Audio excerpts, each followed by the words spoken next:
Mutilações cirúrgicas na represa Billings. Entre o mistério e a perícia.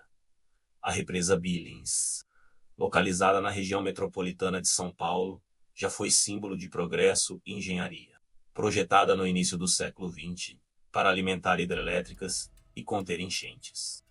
A Billings se estende por mais de 100 km² e cruza importantes municípios como São Bernardo do Campo, Diadema, Santo André e a Zona Sul paulistana. Mas ao longo das últimas décadas, o que já foi um espelho d'água cristalino transformou-se em palco de degradação ambiental.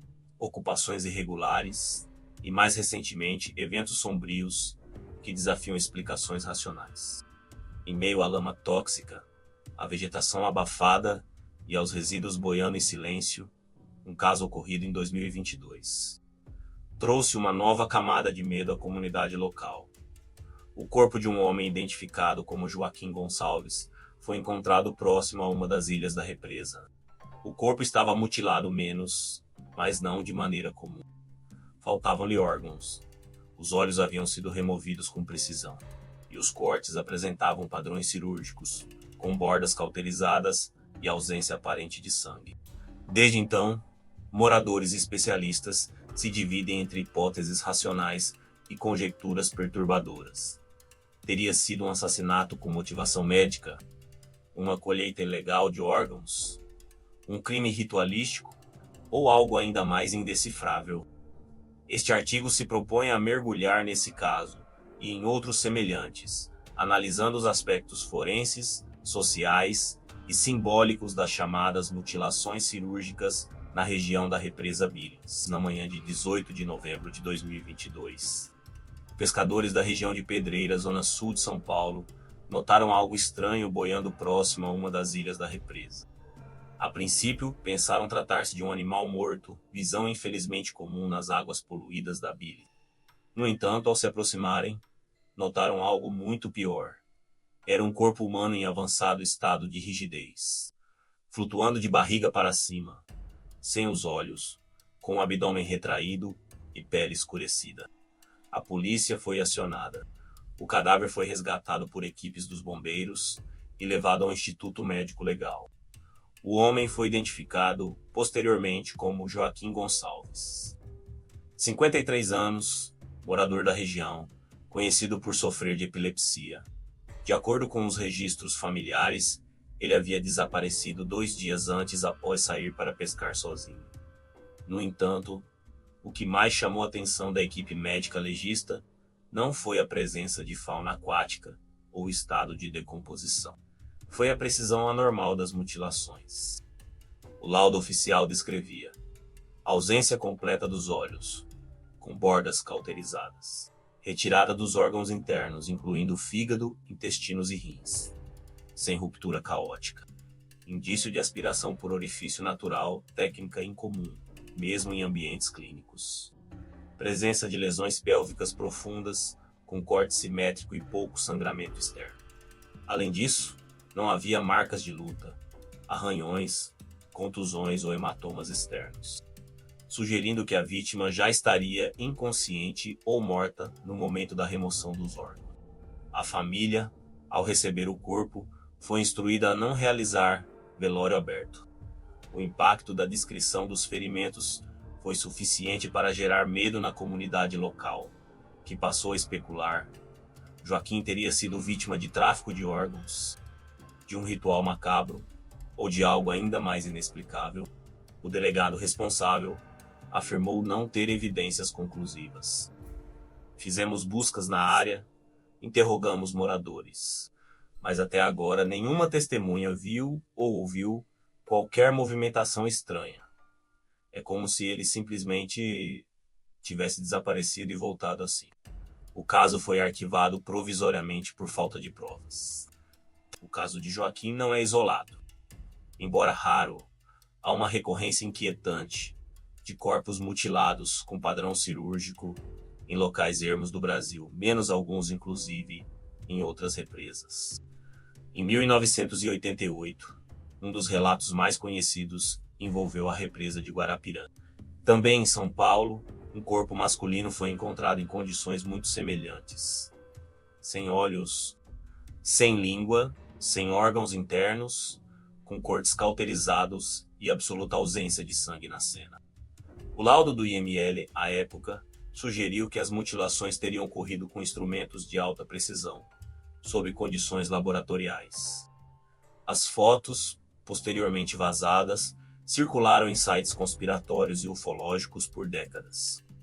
Outro caso, ocorrido em 2015 em uma área florestal no Mato Grosso, envolveu o corpo de uma jovem com cortes perfeitos em regiões específicas do corpo, sem sinais de violência sexual, e com útero e coração retirados. O caso também foi arquivado sem explicação. No exterior, os chamados cattle mutilations, mutilações de gado, se tornaram comuns em regiões dos Estados Unidos entre as décadas de 1970. Em 1990, fazendeiros encontravam vacas mortas, com órgãos removidos, olhos ausentes, língua extraída e sem uma gota de sangue no local. Investigações do Polícia Federal norte-americana e órgãos locais não conseguiram concluir as causas, levando a teorias que variam entre operações militares clandestinas, seitas e até visitantes extraterrestres.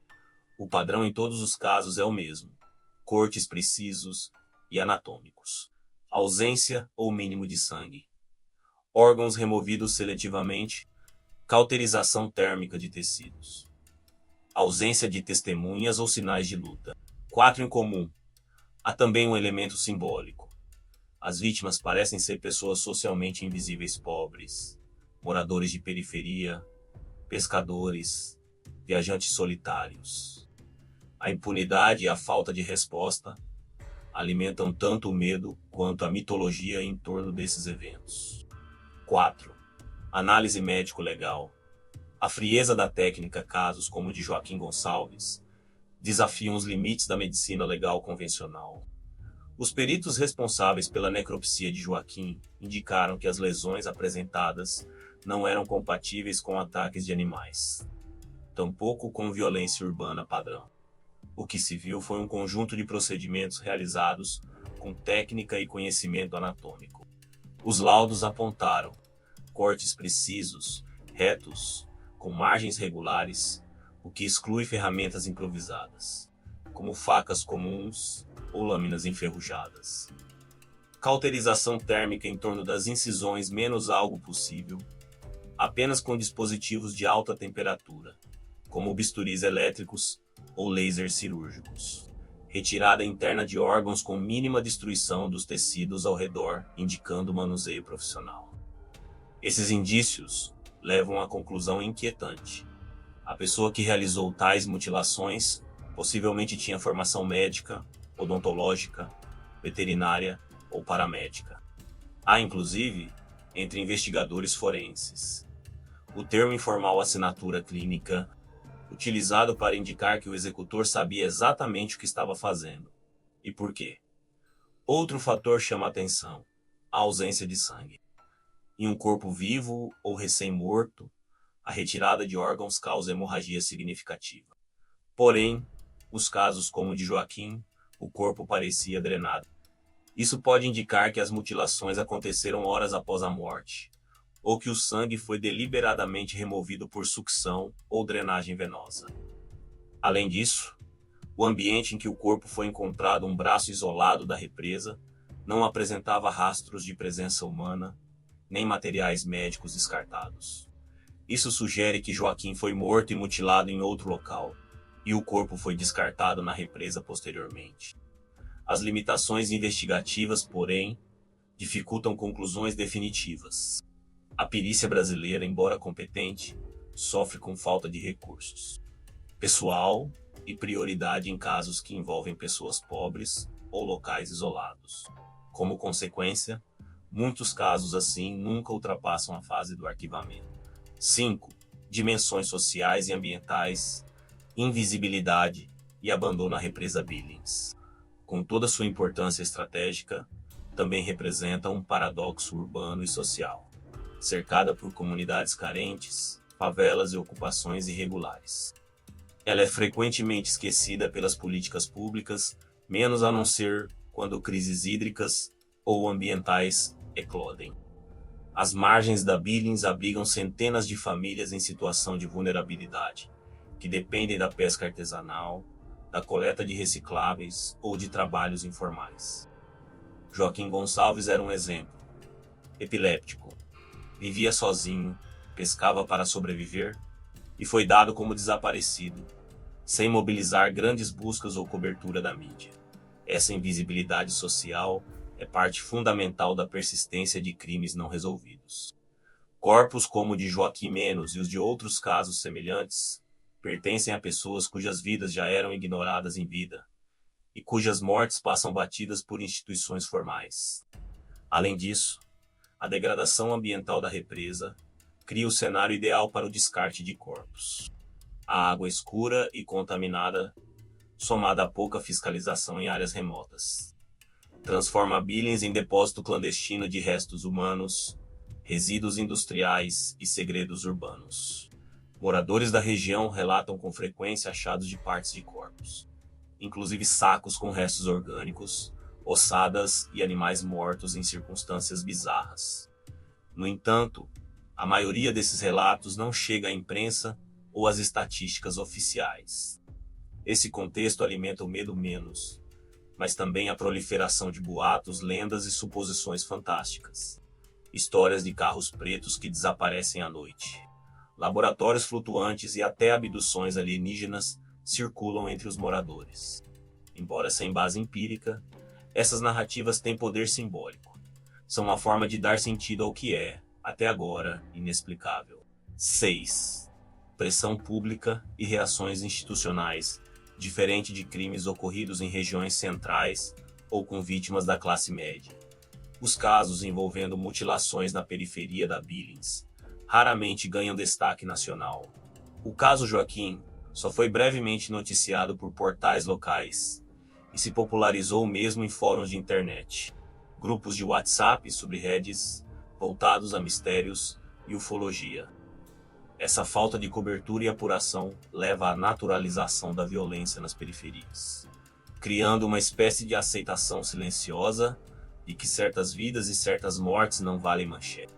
O Ministério Público do Estado de São Paulo chegou a solicitar relatórios ambientais sobre o grau de contaminação da represa, mas não se manifestou diretamente sobre o caso Joaquim. Da mesma forma, a Secretaria de Segurança Pública não abriu investigação própria, limitando-se a registrar o caso como morte suspeita. Alguns grupos comunitários têm tentado mudar isso. Coletivos como o Billings Viva e o Projeto Remada na Quebrada promovem ações de conscientização ambiental e denunciam a negligência do poder público.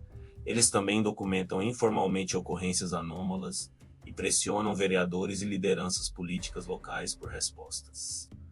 A internet também tem um papel fundamental.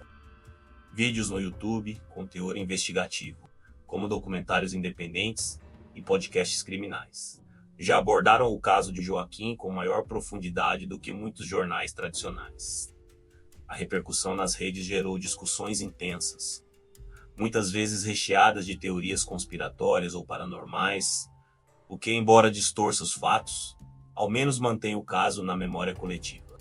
7. O caso Joaquim Gonçalves e os demais relatos de mutilações cirúrgicas na represa Billings continuam sem solução. Diante das provas menos cortes técnicos, cauterizações, retirada de órgãos, ausência de sangue, é possível afirmar que há um padrão que foge ao homicídio comum. As principais hipóteses apontam para execução clínica deliberada, talvez por alguém com acesso à infraestrutura médica, ritualismo extremo, embora sem símbolos típicos de cultos, tráfico de órgãos improvisado, ainda que improvável pela forma de descarte, ou mesmo ações clandestinas com objetivos desconhecidos. Enquanto isso, cresce a sensação de que essas mortes fazem parte de algo maior, uma engrenagem invisível que opera nas sombras de uma metrópole desigual, poluída e esquecida. O poder público precisa ir além de laudos protocolares. É necessário criar uma força-tarefa multidisciplinar, com apoio da medicina legal avançada, vigilância ambiental por drones e integração entre segurança, saúde e meio ambiente. Também é essencial ouvir os moradores, que vivem o cotidiano da represa e conhecem cada silêncio suspeito. A represa Billings, símbolo de tecnologia no século XX, hoje reflete o colapso de uma cidade que produz, descarta e esquece. E nesse espelho de água turva, os corpos sem sangue talvez estejam dizendo mais do que conseguimos ouvir. Gostou? Curte e compartilhe com seus amigos e se inscreva no canal para ver mais vídeos de curiosidades.